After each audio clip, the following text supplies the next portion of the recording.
Hello guys, welcome back. So previous వీడియోలో మనం basic fusion text గురించి తెలుసుకున్నాం. ఈ వీడియోలో మనం ఫ్యూజన్ టైటిల్స్ గురించి తెలుసుకుందాం. సో బేసికలీ టైటిల్స్లోనే మీకు ఈ మెయిన్ టైటిల్స్ ఉన్నాయి కదా, సో దీని కింద మీకు ఫ్యూజన్ టైటిల్స్ అని ఉంటాయి. సో ఏంటంటే ఆల్రెడీ ప్రీ డిఫైన్డ్గా యానిమేటెడ్ చేసున్న టెక్స్ట్ ఎఫెక్ట్స్ అన్నమాట. సో బేసికలీ వీటిలోంచి మీరు ఏదైనా తీసుకోవచ్చు, ఆర్ ఎల్స్ మీరు ఇక్కడ సర్చ్లో మీకు ఏదైనా ఫేవరెట్ ఉంటే సో దాన్ని కూడా తీసుకోవచ్చు. సో నేను ఇక్కడ 3 లైన్ డ్రాప్ అన్నదని తీసుకుంటాను. ఓకే, సో దీన్ని డ్రాగ్ అండ్ డ్రాప్ చేస్తాం.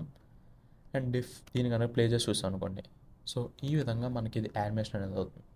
అండ్ ఈవెన్ నేను కావాలనుకుంటే ఇక్కడ నుంచి దీని యొక్క లెంత్ని కూడా చేంజ్ చేసుకోవచ్చు. సో బట్ ఒకసారి దీన్ని ప్లే చేసి చూద్దాం. ఓకే, సో ముందు వస్తుంది, అక్కడ కొంతసేపు ఉంటుంది అండ్ దెన్ డిసపేర్ అవుతుంది.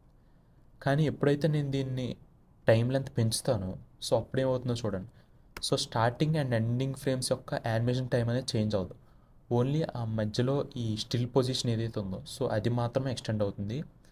అండ్ దెన్ లాస్ట్కి వచ్చేసరికి మళ్ళీ ప్రీవియస్లో ఎలాగైతే డిసపేర్ అయిందో అలా డిసపేర్ అవుతుంది. ఓకే, బట్ వేరేస్ దీని యొక్క ఇన్ పాయింట్ కానీ చేంజ్ చేస్తాం అనుకోండి, సో మనం ప్రీవియస్ వీడియోలో డిస్కస్ చేసుకున్నట్టు, సో ప్రీవియస్ వీడియోస్లో చూసినప్పుడు మనం టెక్స్ట్ కానీ స్క్రోల్ టెక్స్ట్ కానీ తీసుకున్నప్పుడు సో దానిపైన ఒక చిన్న యానిమేషన్ చేసాం అనుకోండి.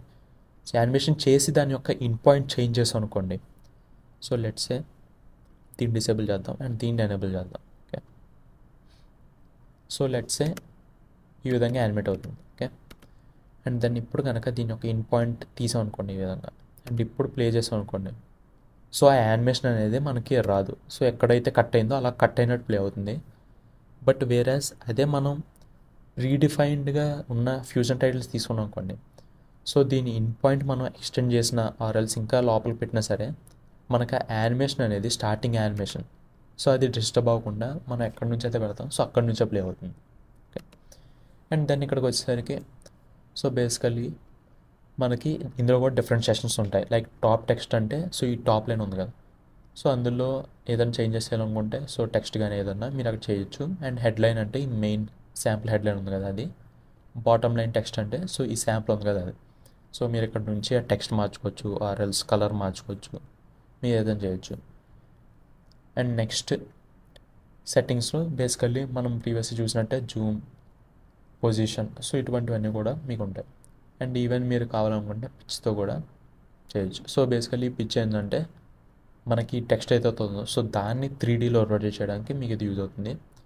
సో అదే మీరు దీన్ని హారిజాంటల్గా కనుక రొటేట్ చేయాలంటే మీరు పిచ్ యూజ్ చేస్తాం. అదే వర్టికల్గా రొటేట్ చేయాలంటే మీరు యా అనేది యూజ్ చేస్తారు. ఓకే, అండ్ గైస్ మీకు ఇక్కడ ఇందులో డిఫరెంట్ టెక్స్ట్ ఎఫెక్ట్స్ అని ఉంటాయి. ఓకే, సో ఒక్కోటి ఒక యానిమేషన్తో ఉంటుంది. సో మీరు ప్రతిదీ కూడా సెట్ చేయండి. అండ్ ఈవెన్ ఈ జిట్టర్ అని ఉంది కదా, సో అది కూడా బాగుంటుంది. So just drag and drop చేస్తే సో దీని ఎఫెక్ట్ ఎలా ఉంటుందో చూడండి. సో మీరు ఈ మధ్య ఏవైతే ఇన్స్టాగ్రామ్ ట్రెండింగ్ రీల్స్ అని చూస్తున్నారు ఎడిటింగ్, సో అటువంటి వాటిలో ఇటువంటి టెక్స్ట్ అనేది చాలా యూజ్ చేస్తున్నారు. సో అటువంటి వాటికి మీకు ఈ టెక్స్ట్ అనేది బాగా యూజ్ అవుతుంది. సో ఇందులో మనకి చాలా ఉంటాయి గైస్, మీరైతే ప్రతి ఒక్క టెక్స్ట్ ఒకసారి జస్ట్ అలా శాంపుల్గా వేసి చూడండి ఎలా ఉంటాయి అనేది. So that's it for this video. See in the next one. By.